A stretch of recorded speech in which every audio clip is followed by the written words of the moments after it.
coach, Ben Olsen here. Ben, Texas Showdown against Austin at home this weekend. How's the team been preparing, and how much are you looking forward to this one? Yeah, any of these derbies are special. I'm a few years into it, so I understand it a little bit more now than I did maybe when I first got here, and the importance of this game to our fans and to the staff and the community. So we're looking forward to it. We want to put our best foot forward. We understand we'll get their best, and hopefully they get our best. And hopefully it's a good game. Hopefully it's entertaining, and most importantly, we need 3 points. We need to start climbing up the standings, and I think we're at a point now where we're starting to understand who we are and how to get results, and we just got to implement it and have a near perfect game to get the 3 points against a team that really understands, I think, who they are, and they're able to manufacture points this year in a better way than we have. They've been efficient. They've been hard to break down. Not scoring a ton of goals, but they haven't, they've really stayed in games and put themselves in a good position. And so it's a tough team to score against, and they've got some new DP dynamic talents that are helping them out on the other end. So a tough match, but again, we've had a good week of training. We continue to, I think, grow on the field and in the classroom, and hopefully, again, as I said, we can put our best foot forward. So with Lori. Coach, good morning. Good morning. Like you mentioned, Austin has found, their form. You're going up against Nico Seves, a coach you're familiar with, who's flipped his Austin side to the second place in this table so far, and you're going up against Brandon Vasquez, right? Well, first off, yeah, it's go ahead, finish your question. I'm sorry. A proven striker. What's your message to your defenders this week? Well, they're a different team, right? They've splashed a lot of cash at this team, and so I would argue it's a very different team than last year. So that just says that we have to prepare for some different things, a different coach, and some different profiles, but nothing really different changes as far as the way we prep. We study them, strengths and weaknesses, I say every week, and try to give our players as much information possible, but also concern ourselves with us and how we grow and how we're going to, take the game to them. So it's a balance. Vasquez is a handful, and he's been fairly efficient, and it's why he's had success in our league. So we'll have to be weary of him all night long, and in particular in the box where he does a lot of his damage. And then just a question, not regarding tomorrow's game, but the transfer window's over. You've got some players coming in, still waiting, and you got a player traded. Just overall, what would you rate the transfer window for you? Oh, I don't know. You want a letter grade? I'll stay away from grading it. Listen, I think our transfer window, again, we pick up some forward help in Tayasi. Ortiz is finally, I think, hitting American soil today after a long visa process. So that'll be nice to see him and get him on the field and see what he's about and get him acclimated to our group. We've already seen what Linger can do, and he's someone that we believe can help us in the attack, and is going to be again a very, very a special player here.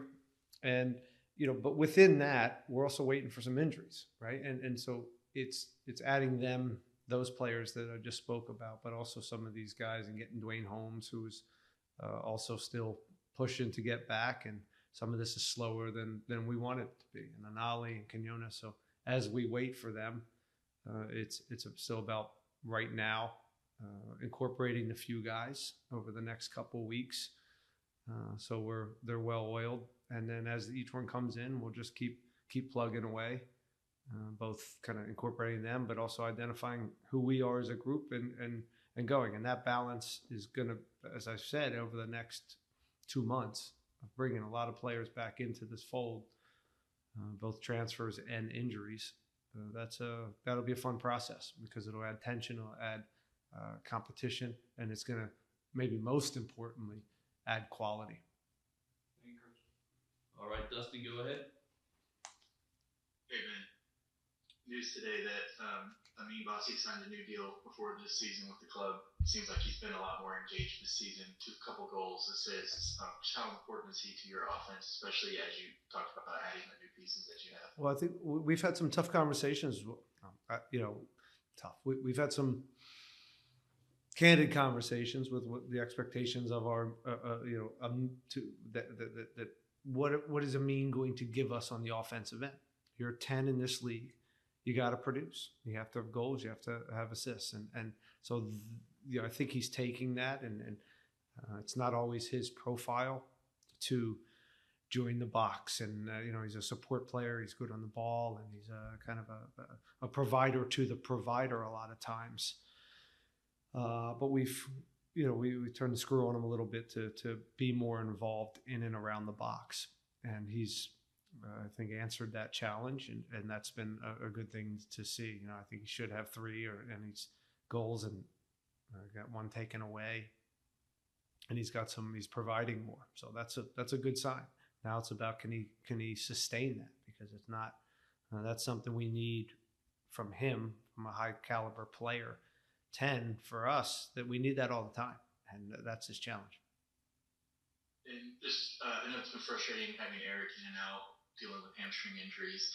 How does he look this week, and how does that kind of change the way you guys are in the back line, especially having Jonathan now there with another veteran? Oh, it's no different than what we've been dealing with since day one of the season.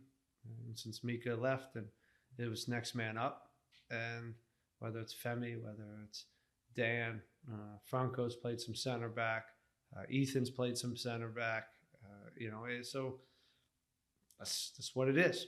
We got a rotation of guys that can play there, and whoever's the healthiest and makes sense for the game, we'll play them. Thanks, man. Mm-hmm. All right, Joey, go ahead. Hey, Ben.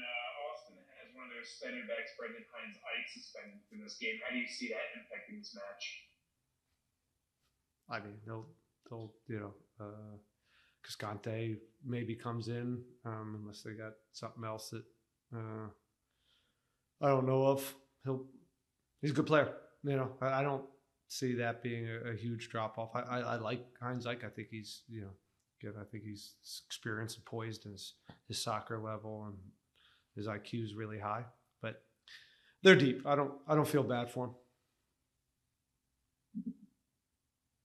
Hey, can you talk about the dynamic between Linger and Bassi, what we saw in the Colorado game going forward? We saw them interchanging positions sometimes from the left to the center. How do you see that going forward? I think with the wingers and 10s, that's always going to be part of the game model here, and I think with Amin and Linger, I think it's a natural one. Amin's comfortable wide. Linger's also very comfortable in and around the box as a second forward 10. So that's a relationship that we hope that grows over time, in the way that Kowalczyk has been able to rotate with Amin in a similar way. So it's not necessarily those specific to those two. However, they are different. Again, Linger's qualities are a hair different than what Kowalczyk offers, and so they're that relationship. It'll be interesting to see how it grows. Thank you so much, Ben. Mm-hmm. Jesus, go ahead. Hey, Ben. Austin coming in. Josh, now an assistant coach, former Austin coach, which brings to mind you. Wondering if you can explain how Josh has helped this team so far this season, whether it be on the offensive end, on the defensive end, or just from an overall perspective, having someone that has head coaching experience in this league being on your staff. Well, you could take all that away. It's first and foremost nice to have a friend that I've shared the Olympics, the World Cup, and kind of traveled the same pathway in soccer and coaching. Our lives have been very parallel in that ways. So that brings a level of familiarity, but we're very, very different human beings. We think differently, and I always pride myself on putting people around me that think differently, because we all know, you guys know, I have a lot of faults, and I need to cover those up. And he's a guy that I've spoken about, and he's probably the sharpest guy I've been around as far as X's and O's that I've been around ever. And he sees the game in a way that I don't. So that's very healthy.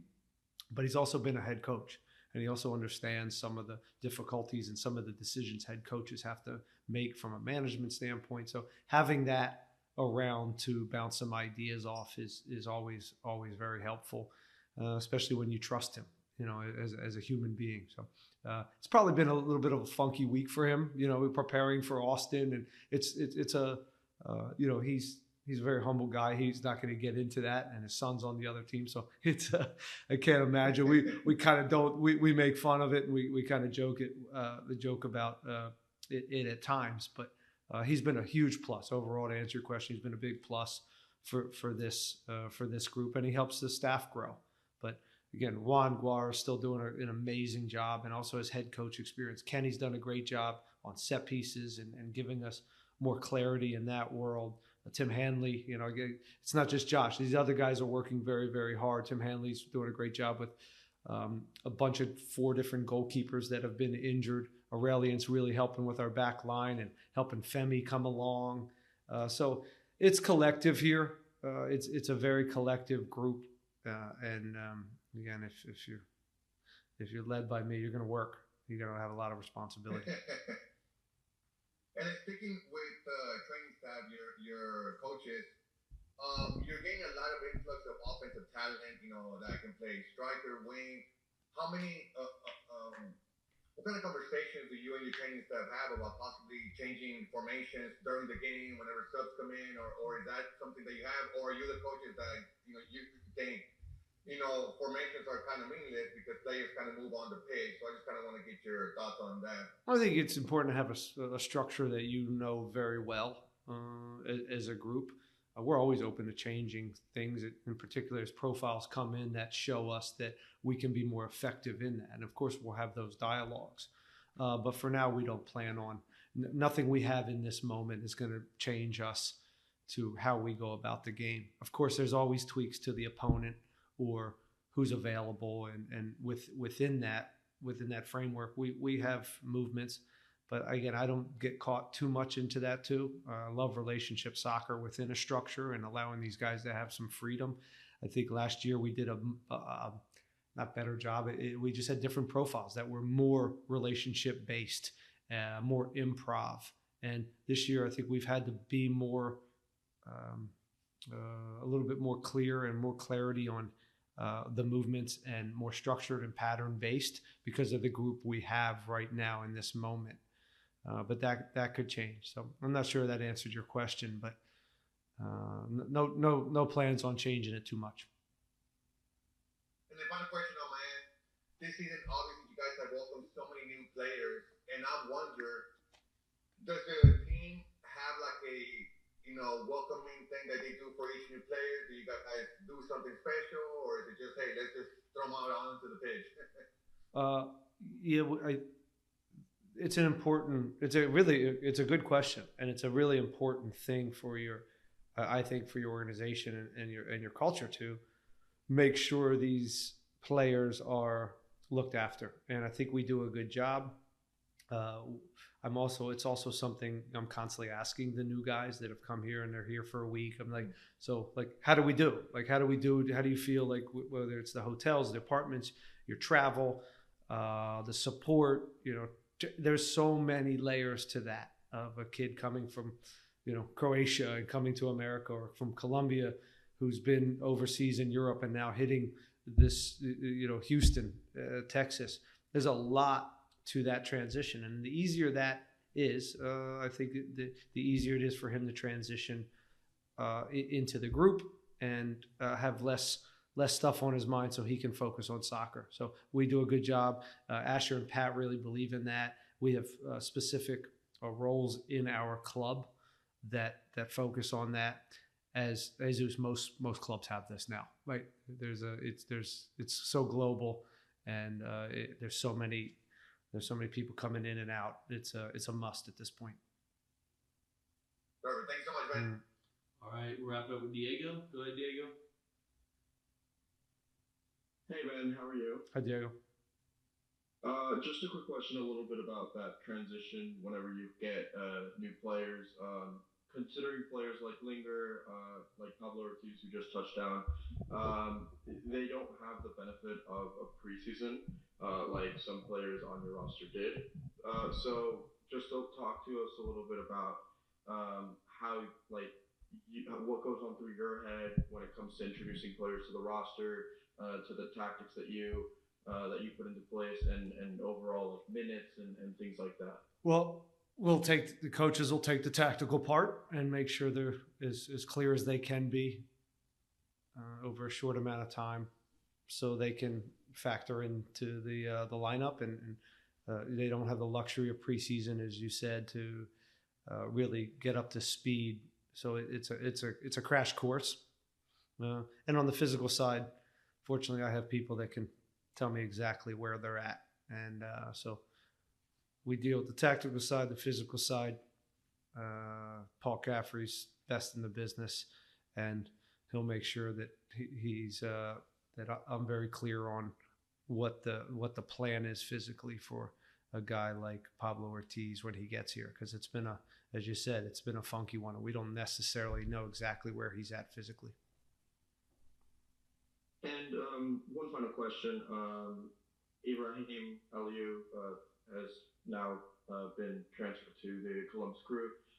Could you talk and reflect Sure. a little bit about his time in Houston? I had a lovely chat with him yesterday, and listen, it's a funny business we're in, where guys leave and you constantly have chats about a player moving to another city and new opportunities.